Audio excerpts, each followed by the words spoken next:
discussion， 跟住最後一個環節咧就非常之好玩啦，即係有考試嘅，咁所以就大家希望多啲時間去留心啦。咁啊坐前面嘅同學仔就非常之着數嘅，陣間就講俾大家聽點解啦。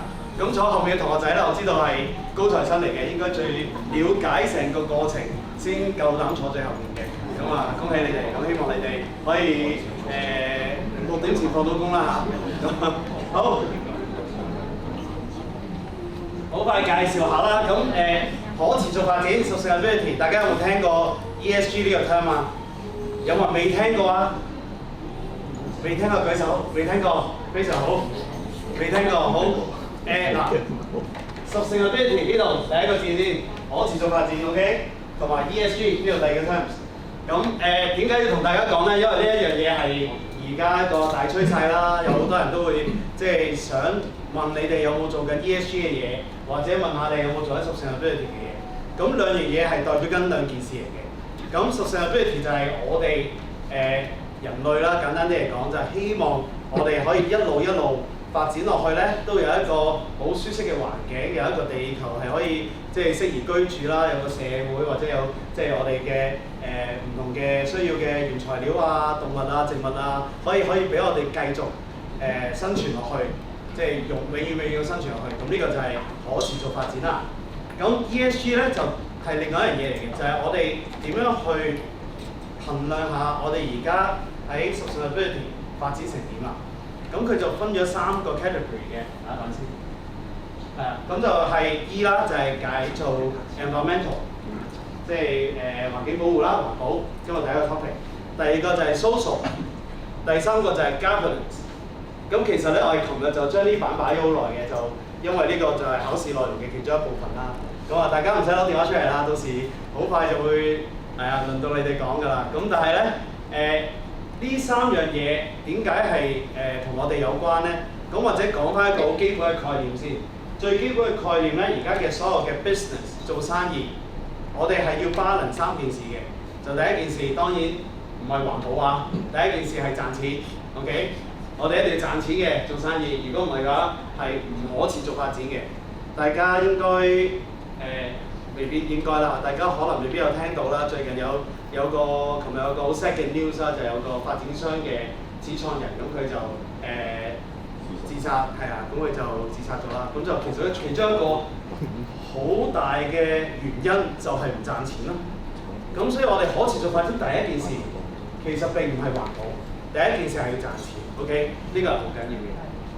第二件事同第三件事啦嚇，就係我哋賺錢嘅時候咧，係希望至少係唔好破壞環境啦，同埋唔好影響個社會嘅。咁咩係影響社會咧？咁如果大家有睇新聞啦，你應該見過而家好多人用 AI 係咪？咁 AI 會點啊？取代咗好多人嘅工作，咁其實又係一個破壞緊社會嘅一件事。咁又係其實唔係咁理想嘅。咁如果我哋尤其是酒店啦，我哋會用好多 energy 啦，用好多水啦，又產生好多廢物啦，又係會破壞緊環境嘅喎。咁亦都唔係一件好好嘅事，因為永遠冇一個無限嘅資源啦，係咪？咁我哋點樣可以減少我哋嘅 energy 啦、water 啦同埋 waste 啦，咁都係一個好大嘅 topic 啦。咁但係咧，千祈唔好誤會，唔係因為我哋要做環保而走去熄晒單，唔好用紙，乜都唔好用，唔係咁嘅，而係我哋喺盡可能嘅情況底下去減少浪費啦，呢個第一。第二就係要不停咁樣尋求突破，去揾一啲新嘅方法，令到我哋做嘅效率更加提高啦。用一啲唔同嘅科技啦，令到我哋可以更加環保啦。又或者甚至乎係改變我哋做事嘅方法。嗱，點解咧？因為其實個社會不停咁變緊嘅，有好多以前嘅 business 咧，其實而家已經唔存在啦。有好多以前嘅做事方法咧，而家已經 outdate 㗎啦。琴日咧，你哋其中一個老闆阿何生啦，都自己提出啊，係自己提出我哋點樣可以用少啲紙，因為佢知道喺酒店嘅營運當中都做好多用紙嚟做 approval 啊，紙嘅 record， 佢提出嘅用少啲紙，即係呢個係我睇到其中一個好大嘅改變。所以今日咧係希望大家真係開心見誠啲去討論，同埋去諗下我哋平時做嘢可以點樣做得更加好、更加唔同。用一啲唔同嘅方法去令到大家進步，去令到可持續發展。OK， 呢個係我哋今日嘅最大目標。好，下一版。咁頭先都講咗好多啦 ，E 同 S 同 G 可以做咩啦？嗱，呢個又係啲考試嘅內容啦，基本概念。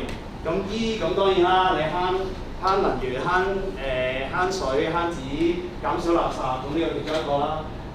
Social 係咩咧？就係、我哋除咗我哋自己啦，或者我哋啲客啦嘅一啲健康啦，或者係一啲health and safety 啦，呢啲都係好緊要啦。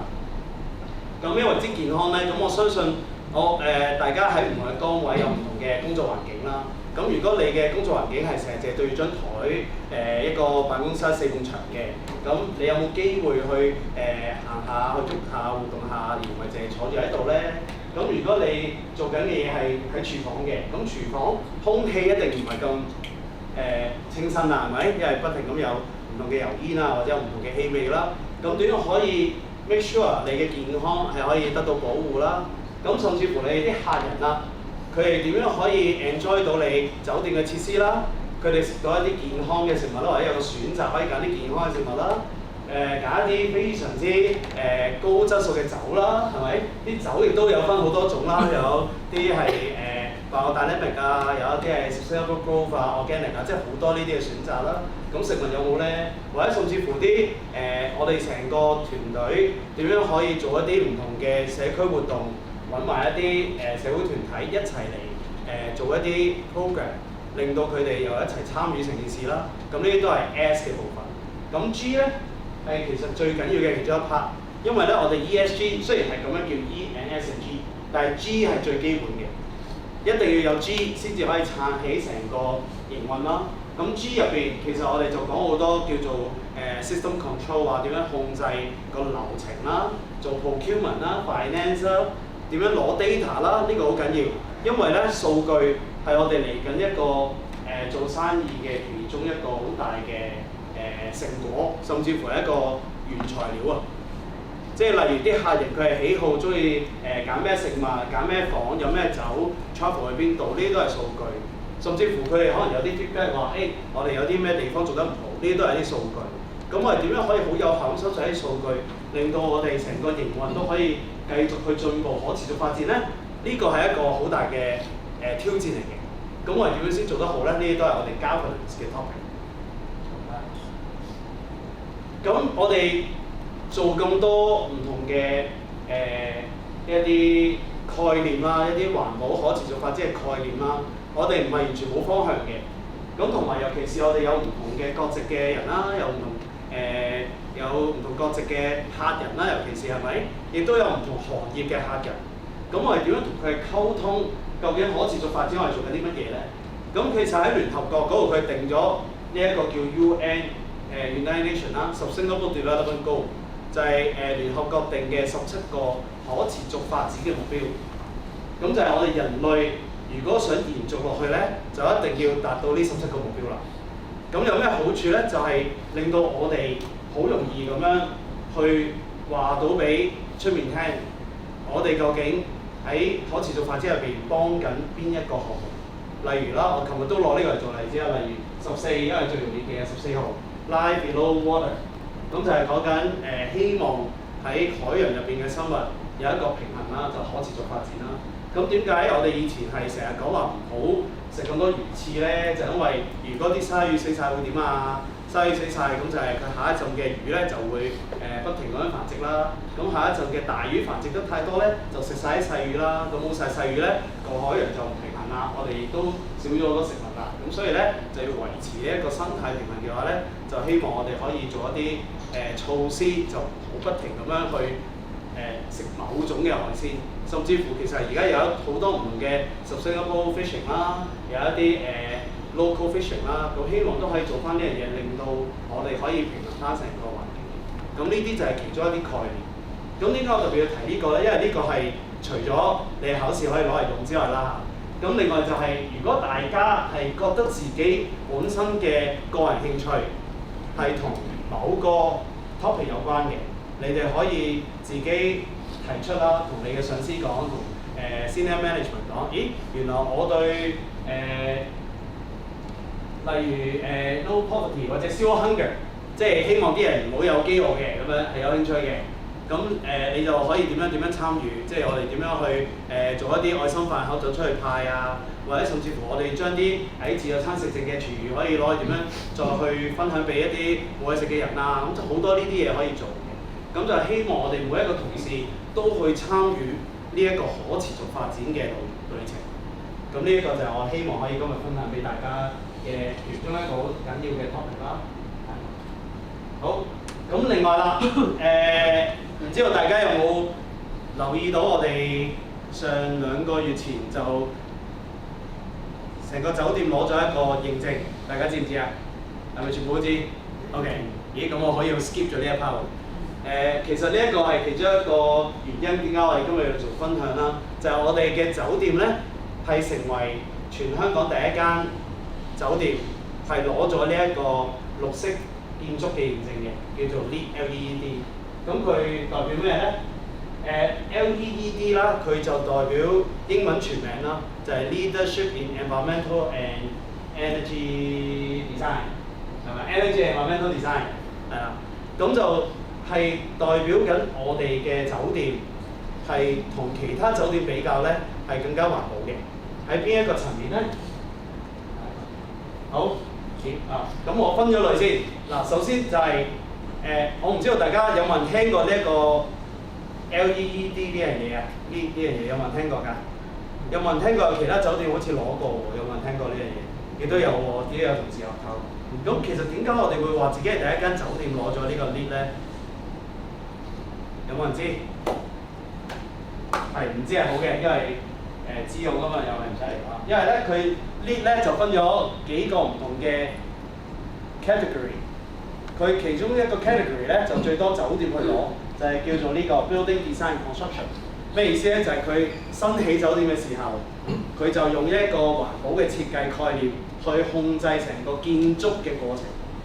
記住啊，係個過程嚟嘅，即係佢哋用咩物料啦，佢哋諗住中間個能源，成個酒店將來嘅營運大概係點啦，用水係點啦，有啲咩能源相關嘅設備啊，水相關嘅設備啊，甚至乎佢哋有冇考慮過本身個地盤附近有冇一啲唔同嘅生態要保護啊？又或者佢哋有冇諗過交通travel 嚟呢個酒店呢個項目係咪好方便啊？呢啲都係做呢個 building design construction 嘅時候考慮嘅。咁但係咧，另外一個 category 咧就叫做 operation and maintenance， 就係我哋而家攞咗嘅呢一個認證啦。咁佢代表咩咧？就係代表真係營運緊嘅酒店，佢同其他酒店比較，佢哋係更加用少嘅電啦，用少嘅水啦，更加製造少嘅垃圾啦，同埋佢哋有一啲好即係有環保措施喺度加強住成件事。咁你見到下邊有個數據啦，其實係過去咁多年咧，不停有酒店嘗試去攞呢一個認證，但係佢哋都攞唔到。佢哋一係咧做太多電，一係做太多水，一係製造太多垃圾，從而佢哋攞唔到呢一個認證。所以點解我哋呢一個酒店係成為香港第一間攞到呢個認證，係一個好大嘅 achievement 咧？就因為我哋真係花咗好多 effort 先至可以做到個成績係咁。咁而呢一件事咧並唔代表而家係完嘅，調翻轉而家先係啱啱開始。因為頭先講我哋係一個 benchmarking， 即係一個比較嚟嘅。咁我哋咧其實喺唔同嘅category 啦，係攞咗唔同分數啦，包括喺能源嗰部分啦，攞咗你叫我攞28分啦，係幾高嘅，28我33。咁代表我哋同其他酒店比較咧，我哋嘅 energy 用得少啲，水就7/15啦，咁即係一般啦，垃圾係6/8啦，即係都 OK 啦。咁但係咧，因為頭先講過呢一個係一個 benchmarking， 係同其他酒店比較嘅，咁所以變相係咩咧？如果其他酒店嚟緊嗰幾年，佢哋突然間 energy 用少咗，水用少咗，垃圾又製造少咗，咁我哋就攞唔翻呢個分數噶咯喎。所以呢一件事咧，就希望大家要攜手合作啦。例如咩咧？例如之後睇下邊個地方可以慳電啊、慳水啊、製造少啲垃圾啊。例如採購嘅時候會諗下點樣採購一啲可以回收嘅物料啊，甚至乎係減少垃圾嘅一啲物料啊。咁呢啲全部都係大家可以諗嘅地方。好，咁我哋咧而家暫時係攞72分，咁就係高啦，金嘅 level 啦。咁但係咧，其實離開白金都唔係爭好遠嘅啫。白金 Platinum 最高嘅 level 啊，就係80分以上就去到㗎啦。咁我哋而家嚟緊嘅目標咧，就希望而家攞到金，我哋下一次 renew 即係3年之後咧，係可以攞白金嘅。所以就要大家攜手合作，點樣去做㗎啦？好，咁最後啦，就係講，如果你要出去溝通咧，就可以話俾人哋聽，我哋攞咗呢一個綠色建築嘅認證啦。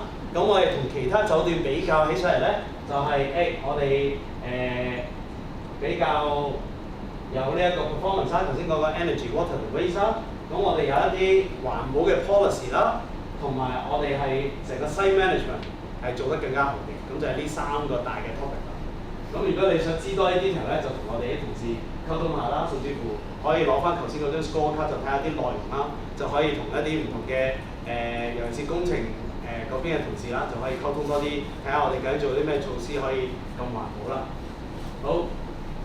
好，跟住咧就到你哋去討論啦。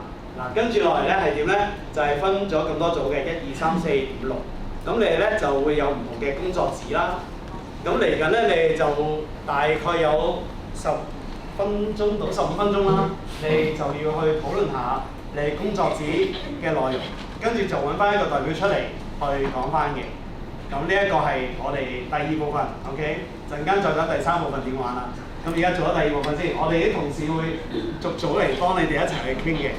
咁就調翻轉派喎，最邊人嚟啊？最邊人嚟啊？係調翻轉派。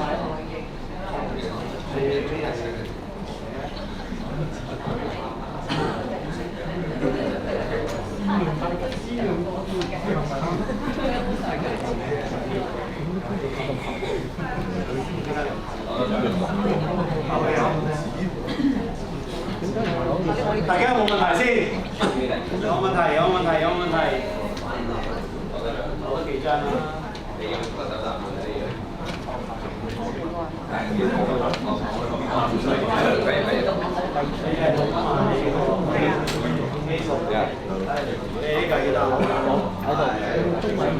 個中文版，好意思。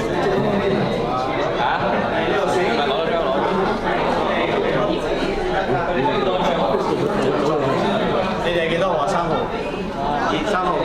2號。好。你睇下先，有驚喜啊！驚喜。呢個係3號。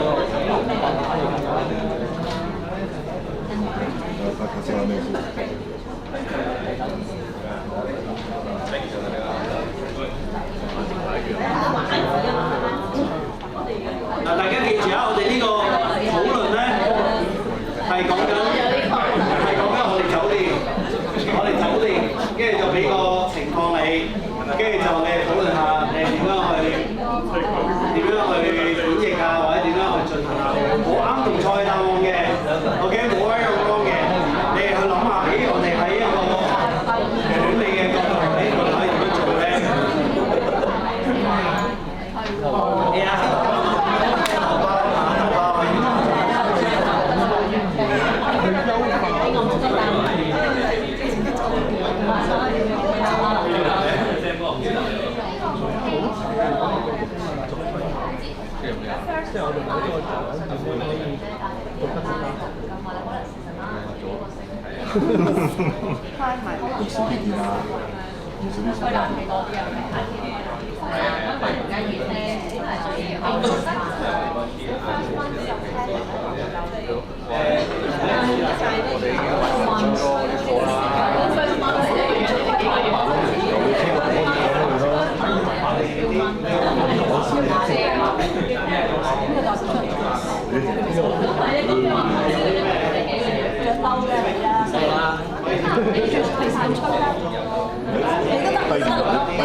講車識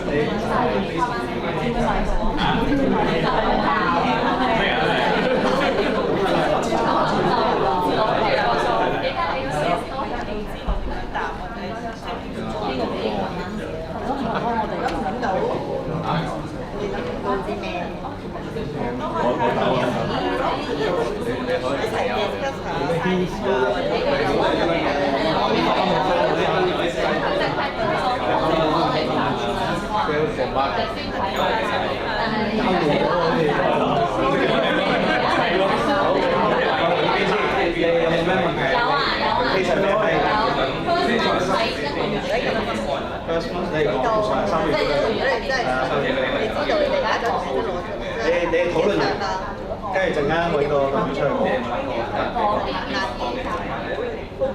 係啊，你講下你點樣去解讀件事，同埋你有咩建議？佢呢個即係譬如你喺酒店嗰度買到時，咁我自己係即係冇即係我哋已經好簡單啫，你呢個係諗下點樣解？哇！你呢個 case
喂，大家要俾心機討論喎，你討論嘅內容就係你哋之後考試嘅內容嚟㗎啦，大家要參與喎，真係。真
係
樣佢係講到話有啲幾多錢你收咗，咁你會諗住因為我會睇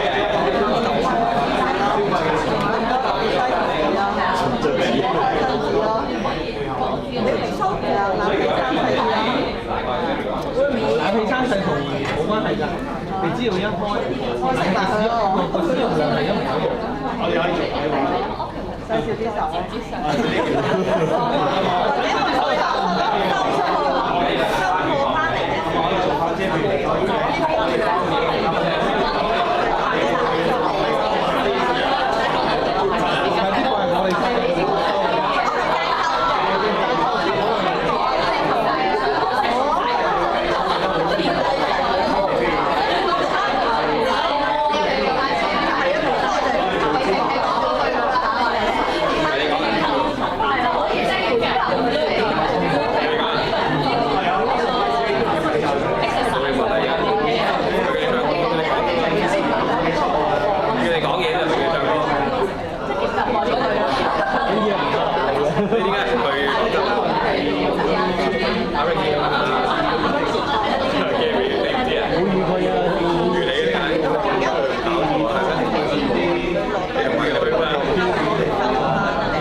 寫埋先。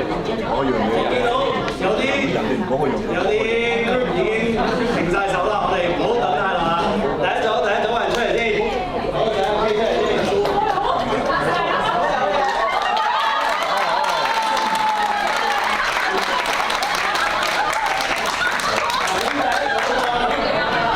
你講下個題目俾你哋。影相。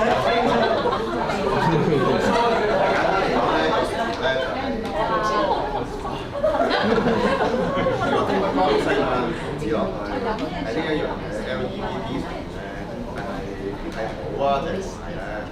咁我哋老細投資得獎一定係好啦，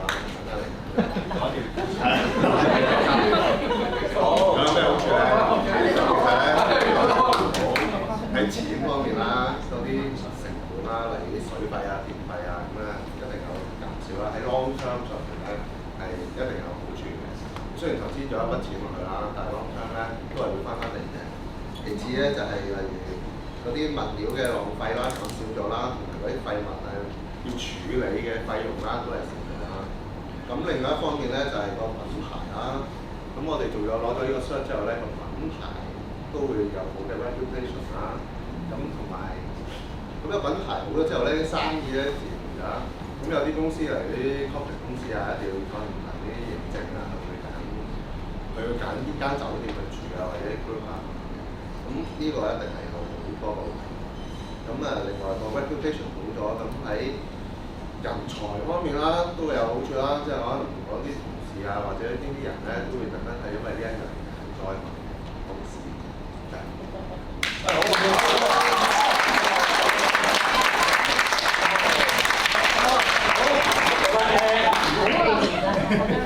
好，多謝呢位同事嗰陣時啊，佢講得好好嘅。咁題目咧其實係講話我哋攞咗綠色認證啦。咁但係咧老細或者個投資者就話：嚟緊仲有好多唔同嘅環保項目啦。我哋究竟值唔值得投資㗎？咁好似佢頭先咁講啦，投資呢一項目除咗慳咗電、慳咗物料之外，亦都有個 brand image 啦，亦都可以吸引到一啲環保、注重環保嘅客人啦。咁其實咧，我哋睇呢一個情況咧，就仲要有幾樣嘢可以提出嘅。即係當然老細同埋個投資者肯唔肯即係buy in咧，就睇下你講得幾有嚇，好有冇咁動聽啦嚇。咁其中幾樣嘢，第一樣就係風險控制。大家應該有睇到新聞，就係最近打仗咩係咁升啊？好。油價係咁升係咪？咁油價升咧，其實第一個反應係咩咧？就係、之前做落 EV charger 或者買咗電車嗰啲人咧，就覺得佢哋投資成功啦。因為之前有一個好大嘅討論就係究竟投資裝呢個電 charger 係咪有效啦？係咪？咁但係原來油價升咁多嘅時候咧，個個就衝晒買電車，跟住就發現又唔夠 charger 又唔夠成。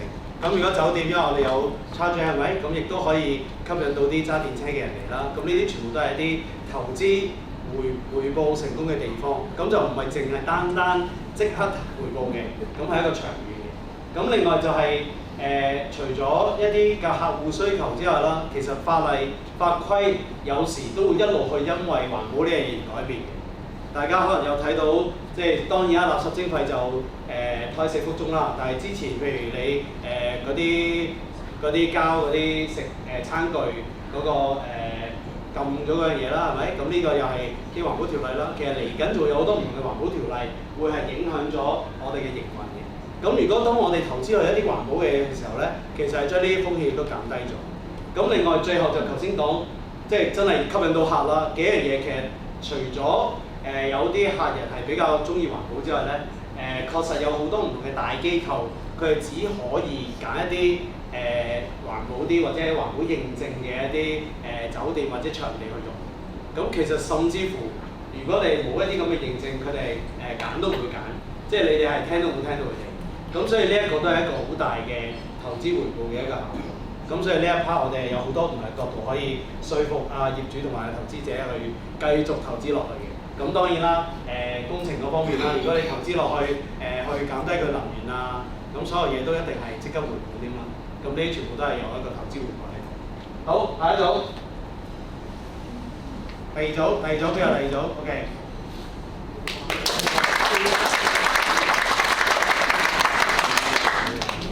大家好，咁我呢一組嘅 case 咧講翻個背景啦，其實就係話，當我哋拎咗呢個 LEED 嘅認證之後咧，1個月之後就發現我哋嘅utility 嘅 cost 咧就突然上升咗咯喎。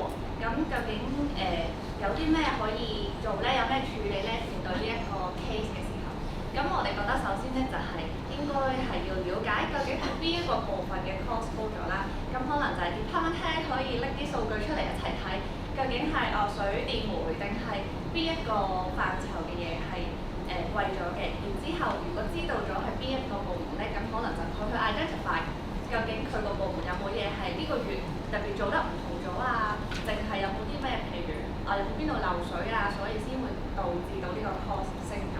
咁亦都要喺呢個開會嘅時候咧討論翻究竟我哋個目標啦，究竟係希望可以減少翻幾多 percent 啦。咁然之後就再做個 review。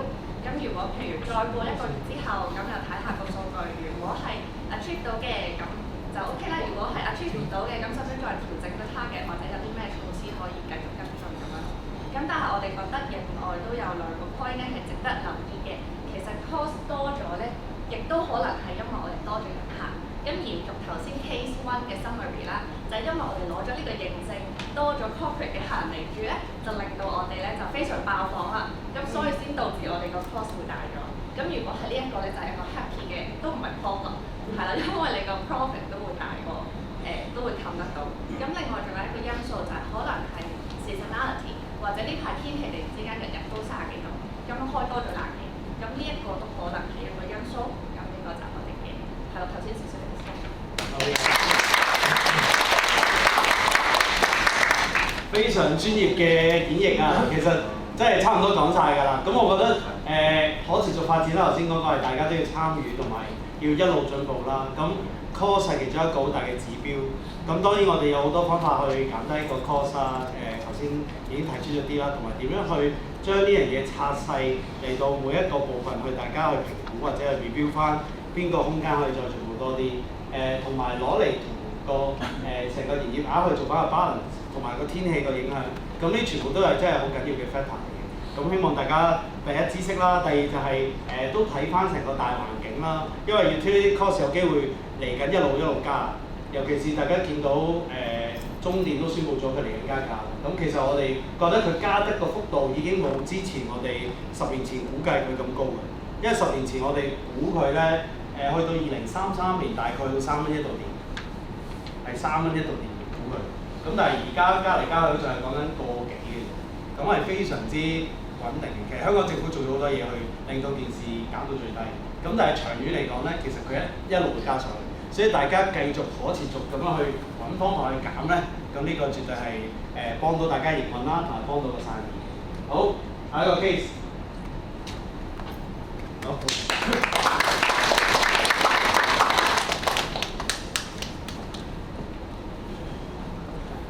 呢個 case 咧就係點樣？我呢個 case 咧就係話sales marketing 咧點樣可以繼續去 sell 多啲我哋酒店嘅房啊之類嘅嘢。咁咧首先咧有幾個 point 嘅。咁點樣可以等更加多嘅客人？訪客咁更加多外來嘅客人啊、旅客啊，咁知道我哋個品牌咧，咁除咗嚟到睇到我哋正門嗰度已經寫住個大個獎牌，但係唔會太多人去睇，所以咧主要咧都會係喺網上面去進行一個slogan 嘅定位啦。因為唔會太過多香港人啊或者其他旅客知道呢個 lift 係乜嘢，所以咧可以用一個換轉概念嘅方式去話，我哋呢個係綠色商務，會比較多啲人去明白呢個究竟係乜嘢。咁或者話嚟一個 slogan 啦，咁話每一次入住你都係對地球一次嘅溫柔，都係一個比較賣點嘅情況啦。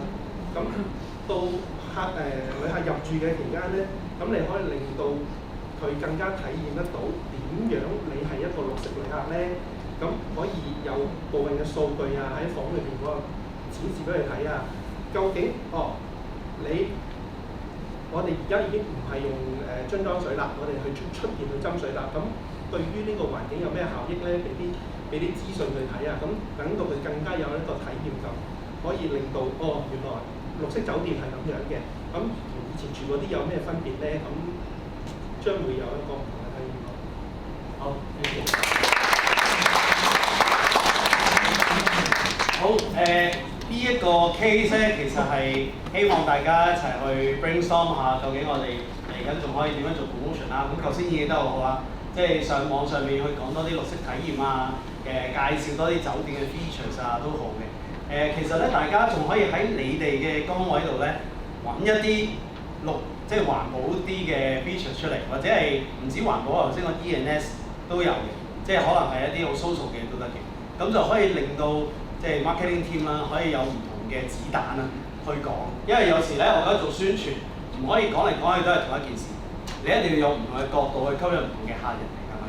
咁其中一啲我覺得喺呢一度好可持續發展嘅就係酒啦。當然阿 Sam 喺度，大家都知呢度嘅酒係非常之豐富精彩，同埋其實都好環保㗎。我想同大家講，我唔知道應該你仲熟過我啦。呢度好多嘅酒咧都係 Chateau 啦，即係直頭 Chateau 送過嚟。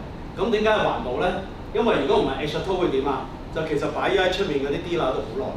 咁佢可能又送過嚟呢度已經有一次碳排放啦，又擺咗人哋個倉，可能又即係有好多唔同嘅冷氣啊，有好多唔同嘅碳排放啦。最後經過唔知幾多轉啦，最後先嚟到酒店。咁其實係非常之唔環保。但係相對咧，其實而家係 Chateau 係講緊喺個酒莊度，喺一個最適合嘅環境度一路儲存啦，去到真係適合飲嘅時候先入樽送到嚟。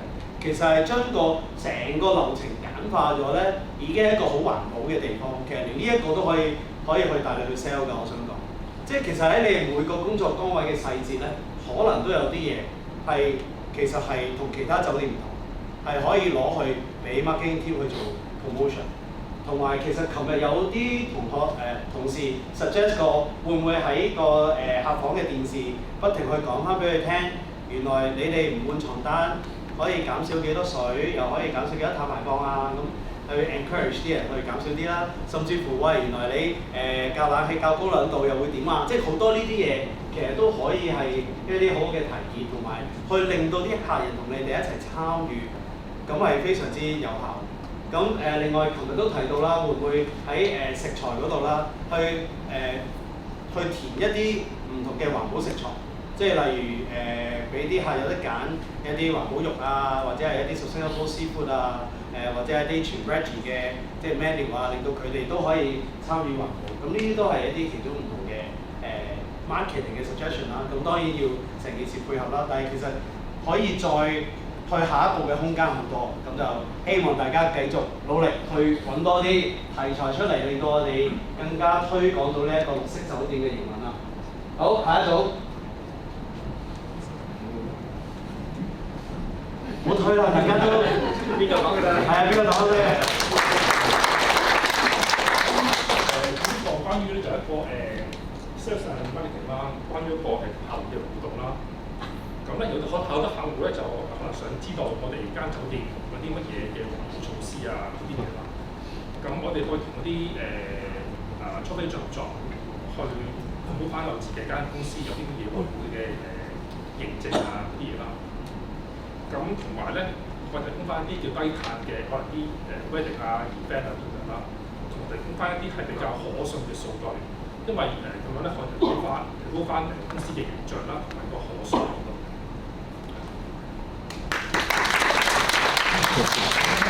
好，咁呢個我有去參與討論啦。咁其實呢一 part 咧係好 common 㗎，而家我唔知道有冇客不停去問呢樣嘢，就係、嚟呢度搞完個 event 之後，可唔可以俾翻個報告我講翻我哋嘅碳排放啦？我哋用咗啲咩？用咗幾多能源啦、水啦，製造幾多垃圾啦，同埋我哋啲譬如食材或者所有用嘅物料，佢哋喺邊度嚟？有幾多碳排放咁樣？咁呢樣嘢其實好常見，亦都好多人問。咁但係平時我哋就好難去攞呢啲數據俾佢啦。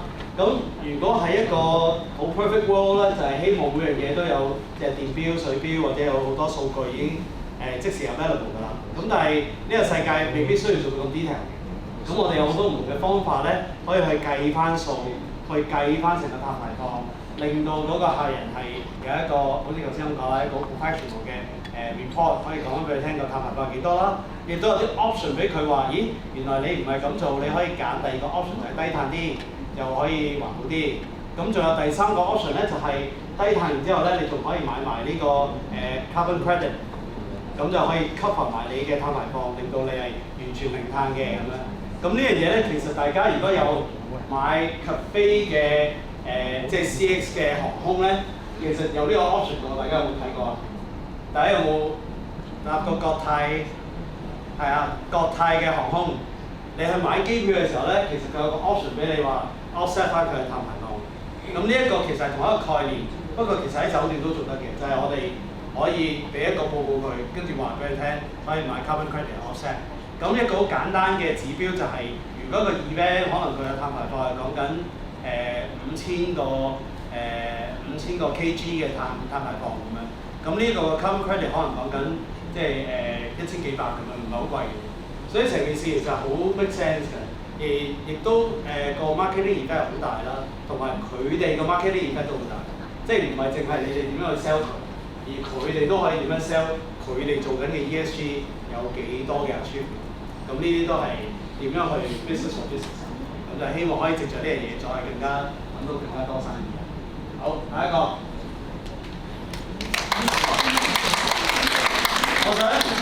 我想大家即係俾多啲掌聲佢哋，因為佢嘅討論係最激烈嘅。佢哋係呢個係唔到啊，唔係啊，係個個整晒，仲等緊你喺度講嘅。好，我哋就好期待你哋嘅分享啦。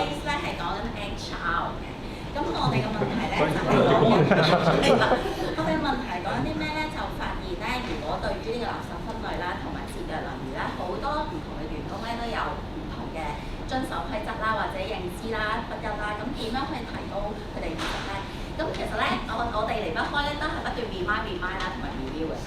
咁同埋咧，我哋會分3個層次啦。首先第一層次咧就係基本上我哋定期每個禮拜啦，都係會可能拉up一個5至10分鐘嘅 meeting 啦，就係大家見到啊喺呢個節約能源方面，大家講嘅水啦、電啦，同埋呢一個水電分類垃圾係啦。喺邊度有太大嘅問題咯？咁大家就 review 完之後咧，咁我哋就可能會 send 好多啲 label 貼喺啲當眼處啦，例如廁所啊，反正pantry 啊要用到水啦、電啦呢啲地方嘅嘢就提醒佢哋嘅。跟住咧，同時間亦都會 set up 一個人就係即係好似搜查隊咁樣就睇住佢哋有冇係用咗多3加匙紙啊，係啦。跟住咁呢個係最前期我哋要做嘅嘢啦。咁跟住第二中期嘅時候咧，咁就唔使咁密啦。可能我哋睇1至3個月啦，我哋再 review 下個成果，睇下佢哋，咦，我哋keep 住咁做咗之後，會唔會慳啲水啊，或者慳咗幾多卷廁紙啊咁樣？咁就睇下會唔會係有一個幫助咁樣咯。跟住另外可能同時間，因為要 motivate 啲同事咧，可能我哋都要 set up 一啲 slogan 啊之類嘅嘢，希望睇下可唔可以令到件事係做得即係冇咁大壓力嘅情況之下做得好啲咁樣啦。咁最尾咧都係就係要 review 翻啦，睇下我哋做咗呢啲嘢之後，究竟係邊一方面係做得最成功嘅，就係咁啦。犀利啊！即係我都唔知原來你有呢個神操啊，講口號。非常好嗱，其實我覺得成件事咧，環保又好，可持續發展又好，真係同人係最大關係嘅。因為其實係我哋每一個同事、每一個員工點樣去好好利用我哋嘅設施啦，點樣好好管理好成個酒店營運啦，先可以將成件事減到最低，或者係再 efficient 啲。咁但係咧，其實我想講少少嘢就係第一，我自己譬如平時行過嘅地方咧，我就永遠都抱住一個心態，就係不停咁問自己，如果我見到有啲嘢用緊電，我就會問：咦，其實需唔需要咧？即係例如一個例子我唔話係咁啊，但係一個例子就係譬如你喺 office 度，你行3步就見到一部影印機，你會問過：咦，會唔會好奇怪咧？因為影印機或者 printer 啦，除咗佢用電之外咧，佢係不停咁樣排緊啲碳粉出嚟㗎。咁係令到你嘅健康係非常之差，所以如果你發現你嘅 office 好多部影印機或者 printer 咧，就一定要舉手叫佢快啲減少佢啦。咁另外就係譬如你去到某啲地方，又冇人，但係又開晒燈有冷氣，咁又可以問下啦。咦，係咪需要咧？如果唔需要，可唔可以熄嘅咧？因為有時唔係唔想熄，而係你要熄呢度嘅燈又熄埋出面嘅喎。咁有冇嘢可以改咧？咁呢啲都會問啦。咁另外就係我自己就會覺得可持續發展呢件事咧，千祈唔好覺得係要係完美嘅。其實頭先講 branding 咧，我都想提翻，琴日有同事分享過，就係佢哋諗下點樣可以防止俾啲客人揾到一啲唔環保嘅地方。其實呢個咧係好多時候大家嘅一個誤解嚟嘅。其實我哋話我哋綠色酒店營運唔係代表我哋係完美啊 ，OK？係冇完美嘅，呢個世上同人一樣嘅，冇完美。即係我哋有地方用緊膠嘅嘢係冇問題嘅，但係我哋要知道，我哋要知道嘅意思係咩咧？就係、如果無端端有客人走嚟問，點解你呢度冇回收桶回收膠樽嘅咁樣？跟住你嘅同事要識得答，我哋知道呢個問題㗎，咁你交俾我啦，我哋會去後面嗰個回收桶。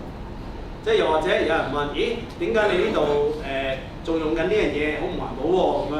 跟住你個同事要識得答，我哋知道呢個問題㗎啦，我哋而家處理緊，揾緊方法去解決緊。其中一個好大嘅例子咧，我都講過幾次嘅，其實就係、譬如我唔知道你有冇感覺啦嚇，但係譬如我哋坐喺玻璃咧，其實係好熱嘅。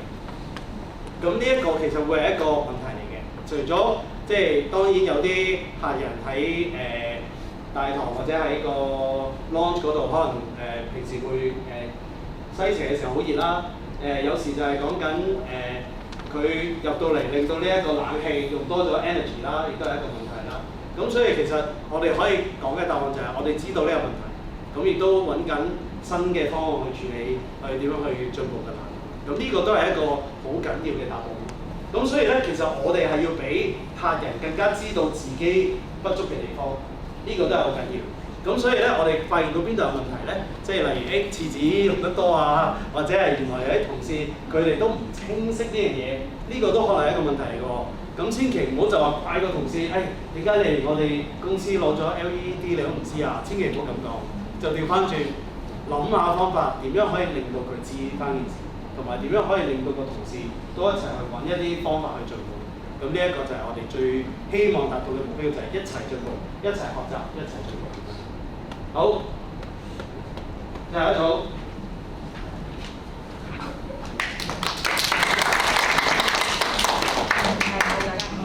我哋今日講嗰個我哋嗰個問題咧，其實就係 open management 啦，關於啲 engineering operation 嗰邊點樣改善。因為而家做緊個 lead 咧，咁發現一路 operation 每日咁行緊啦，發現嗰啲效率開始 drop 咗啦，啲下降啦，咁樣我哋點樣可以喺呢兩方面度可以即係改善到啦？咁咁我哋個 management team 嗰邊咧就會每一日咧就督促我哋 in charge 啦，所有嘅 outlet 啦，唔用嘅嘢就要熄啦，例如房雲坐就要熄燈啦、熄冷氣啦，同埋當餐廳嗰個 occupancy 唔係好高嘅時候，可能部分嘅 chiller 會熄咗佢啦。咁另外咧，同埋都 occupancy 唔係好高嗰陣時，可能會唔會6號 lift 都熄1至2部咧，咁就可以慳咗啲電啦。咁同埋樓層咧都係嘅，occupancy唔係太滿嗰陣時，就可能麻煩可能front desk 嘅同事可能 group 埋咗一啲客人喺某幾層樓，咁就熄1、2層，其實已經可以慳咗好多電。咁另外咧同埋調整翻咧房間冷氣嘅溫度啦，即係可能個 display 見到係可以較低啲，其實內裏 set 咗其實最低咧只係25度或者25.24咁樣，即係有一個 standard 喺度，就唔會俾啲客中意撳到10幾度嘅時候就照冧到10幾度咯，咁樣都係可以慳到嘅。同埋咧，我哋 operation team 咧就會每一日咧都會行1次 outlet 啦、樓層啦，去 lead 住大家會唔會做到呢啲慳電嘅客人啦。咁廚房嗰方面嘅同事咧，都會咧食物咧平時可能用流水式解凍啦，佢哋都會提早1日，可能擺去雪櫃嗰度解凍，咁就唔使當日用流水式去跟住解凍啦。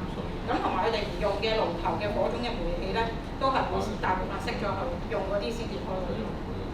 好。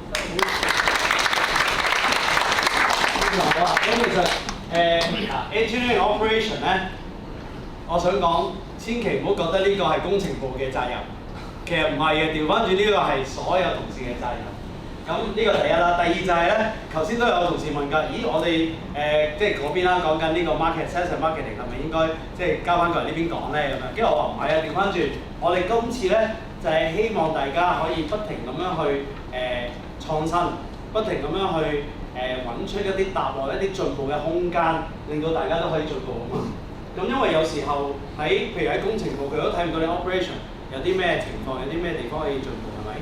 咁同埋咧，好多時候用 energy 其實同 operation 係好有關嘅。例如佢就算將啲燈換晒 LED， 但係咧你就24小時開，其實係可能用電仲多過你唔換嘅喎。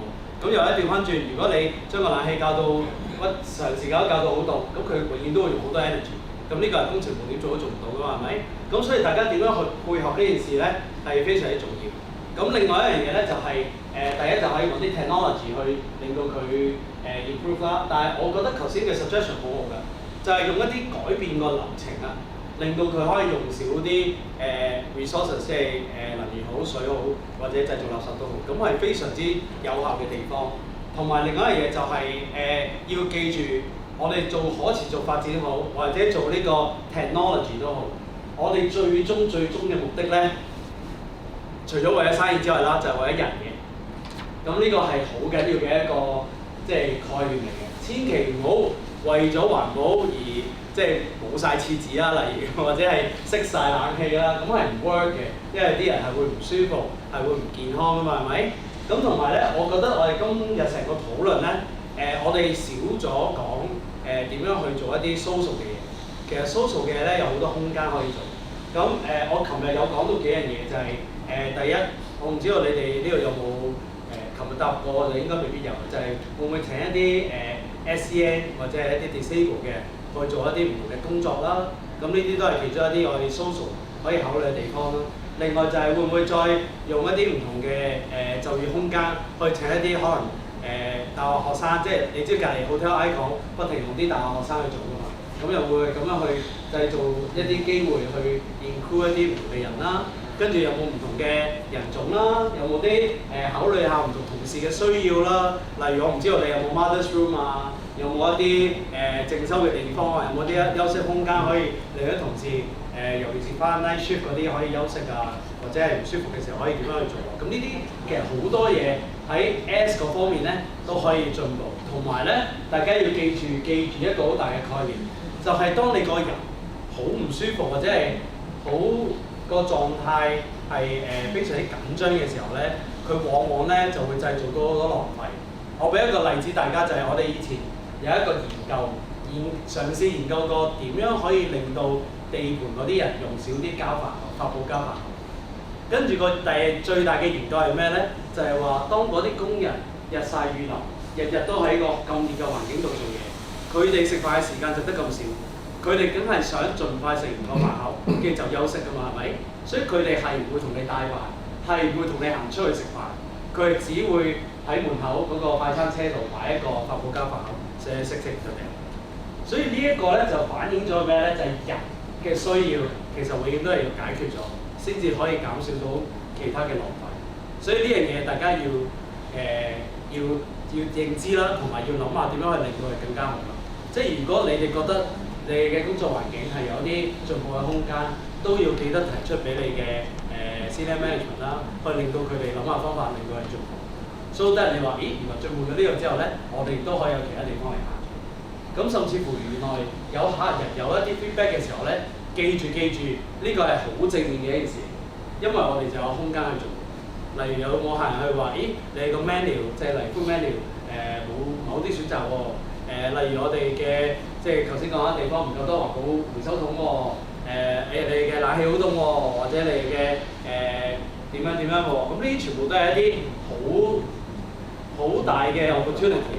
咁我哋希望可以好有系統咁收集咗呢啲唔同嘅數據啦，從而去揾出答案，令到我哋繼續可持續發展。好，下一排應該冇啦。好，咁就喺度停一停先，大家有冇問題，或者有冇嘢想問？咁即係識晒㗎咯喎，咁就好。咁我哋去最後呢個環節啦。原來已經遲咗添。嗱，最後一個環節非常之好玩嘅，咁就你哋準備下啦。咁我哋咧頭先講過啦，我哋會考試嘅。咁個考試情況係點咧？就係要每人去提出一個可持續發展相關嘅進步方案，跟住你要講埋呢樣嘢係under E 定 S 定 G。但係個重點係邊咧？第一，琴日講過嘅嘢係唔講得㗎啦。咁琴日講過啲咩咧？就例如嗰啲咩熄燈、熄冷氣啊、校溫度啊、換 LED 啊。頭先嗰何生講話咩慳紙啊嗰啲咧？頭先我講過啲例子，其實琴日都講過㗎啦，所以就唔得嘅。OK， 呢個第一。第二就係咧，前面講咗嘅咧，後面都唔講得。OK， 所以咧我哋係根據 City Plan 嘅。OK， 呢個第一，呢個第二、第三、第四、第五、第六。OK。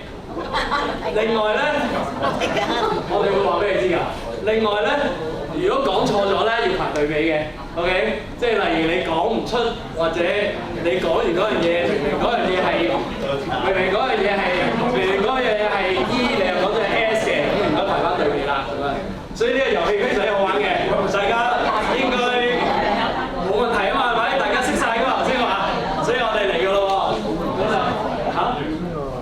聲哥嚟先嘅，聲哥第一個。係啊。聲哥，你講錯啦，你講多。我走啦。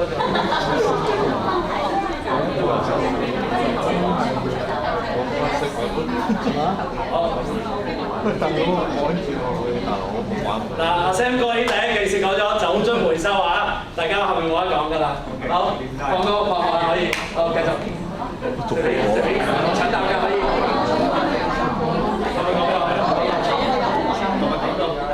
排隊上。你講先。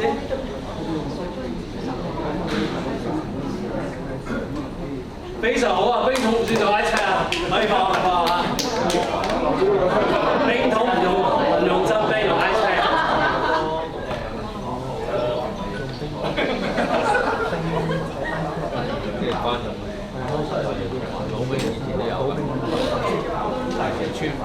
而家有啲網嘅話 ，OK， 好似咁上網㗎啦。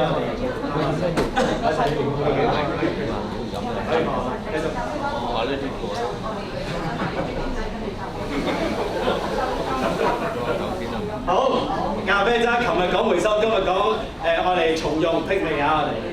我哋，sorry 啊，我哋走之前影咗相先喎，好你哋影之前影咗相先，大家影咗相先繼續。咁我哋影咗張圖先，跟住咧一整個流程咧就大家翻埋位啦。係啊，大家